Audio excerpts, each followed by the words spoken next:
Baik, al-mas'alatu saminatu ta'i masalah yang ke-8. Fi ta'yinil mahali ing dalem nentokake min ta'yini saking nentokake mahal iku ya panggonan. Ikhtalafa sapa ikhtalafa wus berbeda ngono sapa ulama pira-pira ulama fil mashi alal imamati ing dalem ngusap imamah. Jadi mereka berbeda pendapat di dalam ketentuan kebolehan dalam mengusap imamah.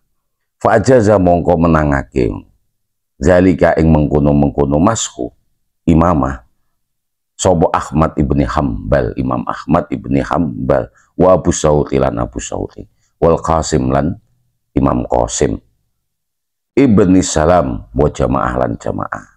Bolehkan itu adalah Ahmad ibni Hambal. Ahmad ibni Hambal ini walaupun beliau itu berguru kepada Imam Syafi'i di dalam mengenai fikih, tetapi dalam hadis Imam Ahmad bin Hambal ini banyak hafalannya daripada Imam Syafi'i. Maka di sini Imam Ahmad Hambal ini membolehkan imamah karena didasarkan pada hadis ahad, tetapi ini sebenarnya sesuatu yang masyhur di kalangan ulama-ulama Madinah, di kalangan penduduk Madinah masul imamah ini, dan tidak mungkin hadis ini akan dibawa oleh Ahmad bin Hambal kalau seandainya hadis ini tidak masyhur, sehingga dari turun-temurun bahwasanya Nabi itu pernah melakukan mashul imamah, hanya ngusap imamahnya tanpa dilepas. Ikhtalafa berbeda sapa ulama fil mashi yang dalam ngusap.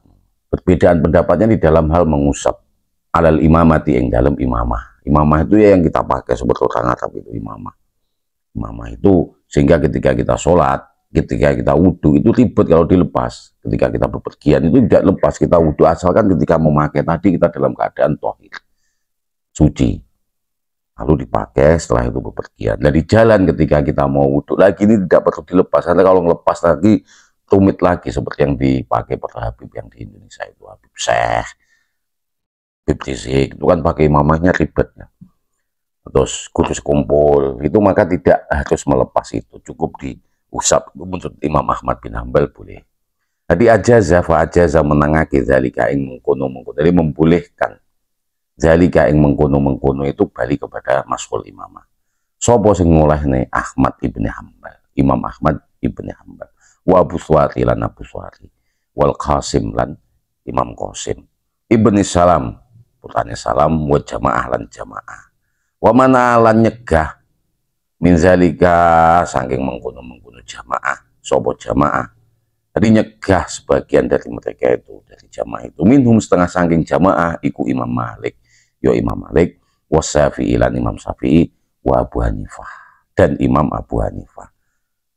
Sababu ikhtilafi mutai perbedaan nih, sebab perbedaan mereka fizalika ing dalam mengkono mashul imamah, di dalam hal mashul imamah ini perbedaannya adalah ikhtilafum, mutai perbedaannya mereka fi wujubil amal ing dalam wajib pakai ngamal bil asaril warid, kelawan asar kang tumeka. Jadi apakah asar yang datang itu harus dipakai apa tidak gitu loh, mengenai mashul imamah.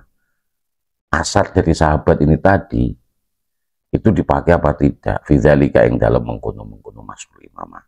Min hadisil Mughirah, saking hadisil Mughirah wa ghairihi lan saliyane Mughirah. Jadi ada hadis ataupun asar sahabat yang mengatakan bahwasanya pernah Nabi itu melakukan mashul imamah. Ini diriwayatkan dari Mughirah wa ghairihi lan saliyane Mughirah. Annau satuhune Nabi alaihi salatu wassalam masaha ngusap sapa Nabi binasiyatihi kelawan bon-bone wa alal imamati lan ing atase imam. Annau satuhune alaihi salatu wassalam masaha ngusap binasiyatin wa alal imamah lan di atas imamah, kiasan dan kiasake al khuf ing atase khuf. Khuf itu ya sepatu loro, khufa ini. Walizalika lan go mengkono khuf is tatoto aksarum istatoto nyatatake ngono, aksarum ake-ake ulama, lebih banyak dari ulama itu mensyaratkan lubasuha gawe neha khuf atau imamah ala toharotin ing atase suci. Jadi disyaratkan, menyaratkan semua imam itu ketika memakai harus dalam posisi tohir. Jadi kita wudhu suci selengkap wudhunya dengan kamil, kaki sudah dibasuh, diusap, lalu kita pakai imamah atau memakai kuf atau memakai imamah. Itu tadi semua ulama mensyaratkan itu dalam keadaan suci ketika memakainya. Wahazal hadis tawi kilan hadis inama anapun hadis rodahu nyegah nolak ing hadis man sapane wong rodahu kang nyegah. Jadi hadis ini dicegah, innama rodahu nyegah ing hadis man sapane wong rodahu kang nyegah hadis. Di sebagian hadis ini tertolak. Imma ono kalane liana lam yasih durung sah indahu munggu man sebagian ulama, wa imma liana zahirul kitab karena setuhune dari atas sebenarnya hadis ini bukan hadis yang sah, sahih, artinya bukan hadis sahih, atau liana zahirul kitab, zahirul kitab iku atodohu nentang hu ing hadis. Karena apa? Yang diperintahkan wamsahu bi ruusikum, bukan wamsahu bi imamatikum, kan begitu. Jadi zahirnya apa itu kitab yang ada di dalam ayat wudu, ya ayyuhalladzina amanu idza qumtum ila sholati faghsilu wujuhakum wa aydiyakum ilal marafiq wamsahu bi ruusikum, bukan wamsahu bi imamatikum. Artinya begitu. Sehingga ada kalanya hadis ini bukan hadis yang sah, dan ada kalanya hadis ini menentang, ada pertentangan dengan ayat wudu. Jadi sehingga ulama adalah hadis innama roddau man roddah. Jadi yang menolak ya jelas tetap menolak, tidak melakukan mashul imamah indahu mungguwe ulama. Akning kesane sapa ingsun al amru ta perintah fihi ing dalam mashul imamah iku bimashil si kelawan ngusap kepala. Jadi yang diperintahkan itu bukan mashul imamah tetapi mashul si ngusap kepala. Tapi ini ada tidak kemungkinan, dan hadis ini dikatakan tidak masyhur, dari atas ke tidak masyhuran, tapi nanti ada yang memasyhurkan. Indaman yastar itu ing sandingi, jadi imaliano kotno hadis ikulam yastahiku durung terkenal apa alamalu ngamal, jadi tidak masyhur apa amal bi kelawan masyhur imamah, kelawan masyhur indaman ing sandingi menurut mansapane ulama. Yastar itu kang nyatatake sapa ulama istiharul amali ing kuncorone terkenale ngamal.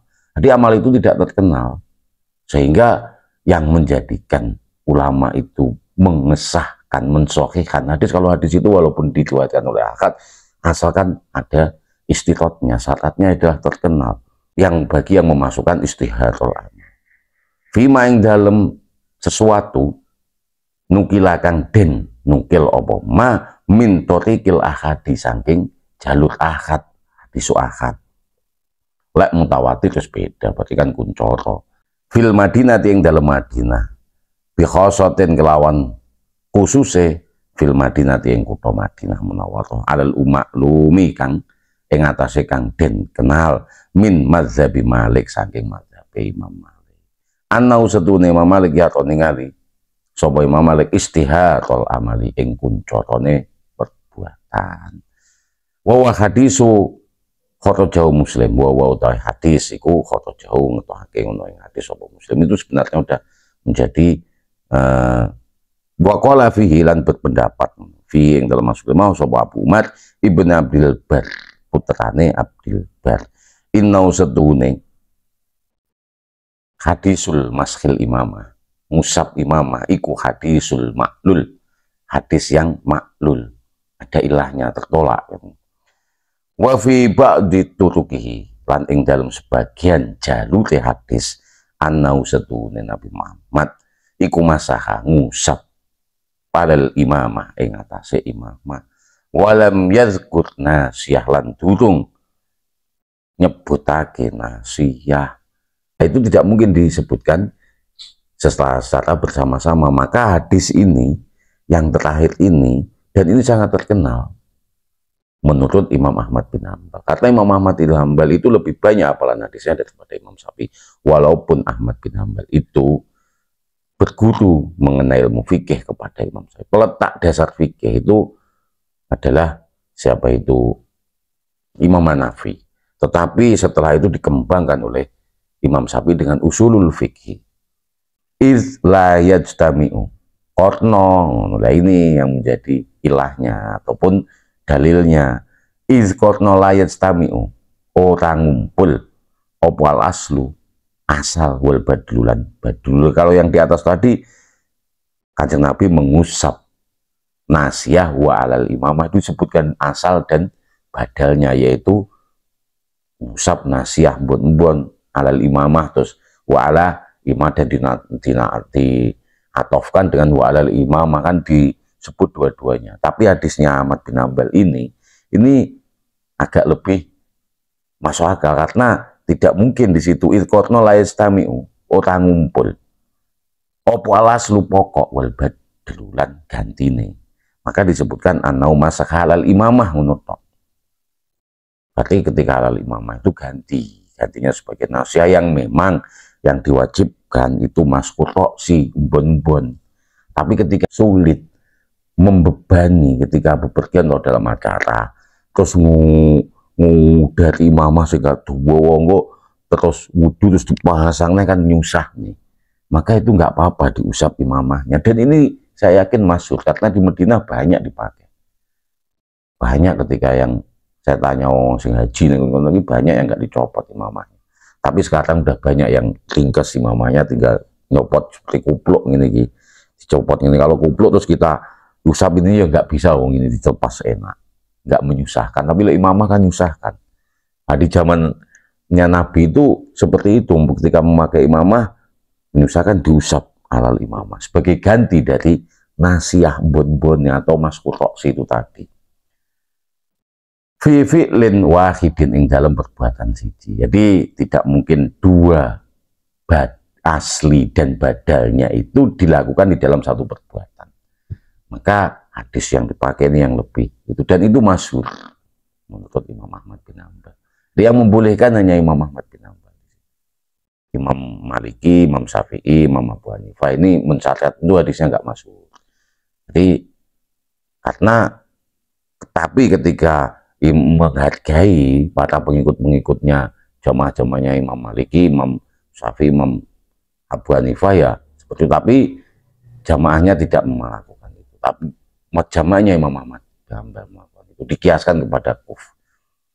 Ini saja, semoga kita menjadi cerdas ketika ada perbedaan daripada para ulama fikih, karena mereka juga mempunyai ijtihad, mempunyai arah wijahun sendiri, dan kita pengikut-pengikutnya. Ini sebenarnya fikih itu, mazhab itu memudahkan, gak menyusahkan. Oh, yang tahu-tahu sekarang itu kembali ke Quran hadis, wah koyo-koyo iso memberikan, mengambil apa itu istimbat hukum dari sumber-sumber hukum yang telah ditentukan, yaitu Quran dan hadis. Mazhab ini memudahkan kita lah untuk melakukan ibadah takorub. Oh, jangan mentang-mentang terus kita mengenai ilmu-ilmu alatnya aja tidak begitu menguasai. Ini saja, wallahu bisawab. Assalamualaikum warahmatullahi wabarakatuh.